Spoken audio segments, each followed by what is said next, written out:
और नेटवर्क 18 लेकर आए हैं मिशन पोषण भविष्य रोशन। और अब बात टॉपर कल्पना की। शिवहर की कल्पना मेडिकल कॉलेज में एडमिशन के लिए आयोजित होने वाले नीट में देश भर में पहले नंबर पर रही। कल्पना 720 में से 691 नंबर लाकर टॉपर बनी है। मेडिकल कॉलेजों में एडमिशन के लिए CBSE national eligibility cum entrance test लेती है और इस परीक्षा के जरिए एमबीबीएस और बीडीएस में एडमिशन मिलता है। कल्पना को बायोलॉजी में 360 में से 360, जबकि केमिस्ट्री में 180 में से 160 और फिजिक्स में 180 में से 171 नंबर मिले हैं। कल्पना ने नवोदय विद्यालय शिवहर से 10वीं और बिहार बोर्ड से 12वीं की परीक्षा पास की है। कल्पना, क्या फीलिंग शेयर करना चाहेंगी? वो पल कैसे थे? 99.99% मार्क्स लाए आपने। It's a big achievement. What do you want to say? जब मैंने रिजल्ट देखी तो I couldn't believe on my eyes कि ये मेरी रैंक है। That I secured first rank and that result was totally amazing for me. इसको श्रेय देना चाहेंगी? इसका श्रेय किसको देना चाहेंगी? ये जो आपने अचीव किया है ऑल ओवर इंडिया, कल के फ्रंट पेज में आपका नाम होगा, क्या कहना चाहेंगी? इसका credit I want to give to my parents, my all relatives, जिन्होंने मुझे इतना ज़्यादा ब्लेसिंग्स दिया, एंड माय टीचर्स, जिनके सपोर्ट के बिना जिनके मोटिवेशन, जिनके सपोर्ट के बिना आई कांट डू एनीथिंग। एक तरफ बिहार के छात्र टॉप कर रहे हैं तो दूसरी तरफ बिहार में ही इंजीनियर नौकरी के लिए कतार में खड़े हैं, वो भी स्कूल में टीचर के लिए। सवाल बेरोजगारी का भी है और शिक्षा की गुणवत्ता का भी। सवाल इसलिए भी कि आईटी सेक्टर की बड़ी कंपनी टेक महिंद्रा के सीईओ ने कहा कि 94% इंजीनियरिंग ग्रेजुएट में इतने योग्य नहीं है कि उन्हें नौकरी पर रखा जा सके।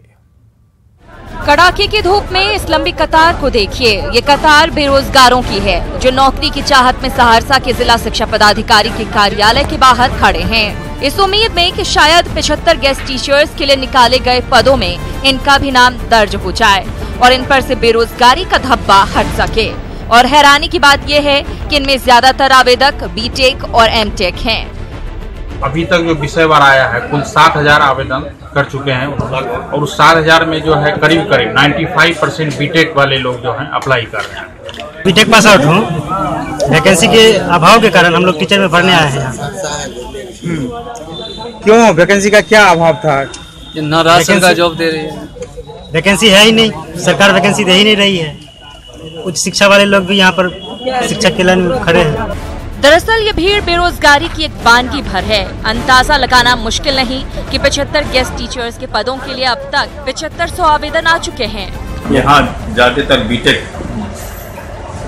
कैंडिडेट ही ज्यादातर आवेदन कर रहे हैं। तो फिर वैसे क्या प्राथमिकता है? वैसे इसमें विभाग का जो प्राथमिकता के आधार पर है, जो सबसे पहले ये एमएससी, एमए, बीएड, एसटीईटी पास, उसको प्रथम प्राथमिकता है। सरकार रोजगार को लेकर पहले वादे फिर दावे करती है, लेकिन बेरोजगारी का आलम देखिए कि कई तरह की उम्मीदों को पाले इन्होंने इंजीनियरिंग की पढ़ाई की थी, लेकिन रोजगार की चाहत ने इन्हें कतारों में लाकर खड़ा कर दिया है। न्यूज़ 18 के लिए सहरसा से अनुभव की रिपोर्ट। इधर पटना के पालीगंज में इलाज के दौरान 2 लोगों की मौत के बाद परिजनों ने अनुमंडल अस्पताल में जमकर तोड़फोड़ की और कर्मचारियों के साथ मारपीट की। साथ ही पालीगंज औरंगाबाद सड़क को काफी देर तक जाम रखा। मारपीट में अस्पताल का एक कर्मचारी गंभीर रूप से घायल हो गया है, उसे इलाज के लिए पीएमसीएच रेफर किया गया है।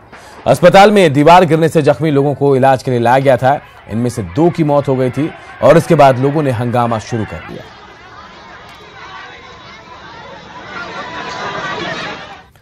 और बात वैशाली की, जहां दबंगों ने एक बार फिर से कहर बरपाया। धनकौल गांव में जमीन विवाद में दबंगों ने एक घर में आग लगा दी।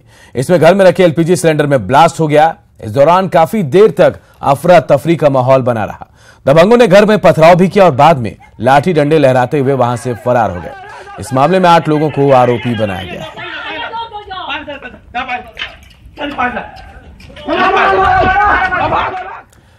मुंगेर में जूते की दुकान में आग लगने से अफरा तफरी मच गई। आग की लपटें जो इतनी तेज थी कि कुछ ही समय में पूरी बिल्डिंग को आग ने अपनी चपेट में ले लिया। शॉर्ट सर्किट से लगी आग से लाखों का नुकसान हुआ है।